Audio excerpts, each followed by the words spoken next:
ndabaramukije mwe mwese mukomeje gukurikira ijwi ry'icyizere. Kote y'uyu munsi mbazaniye iragira iti hitamo abantu baguteza imbere aho guhitamo abantu bo kwishimishanya by'akanya gato.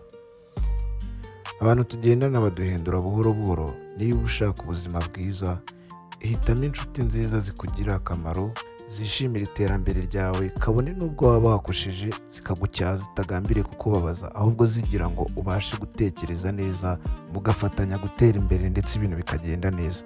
Inshuti nziza ni kimwe mu byemezo bikomeye bigena ejo hazaza hawe. Murakoze.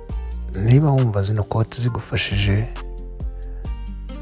kanda like, share ndetse na comment umbwire ku byo ushaka ko nzakoraho muri kote zindi zizakurikira. Ndabashimiye.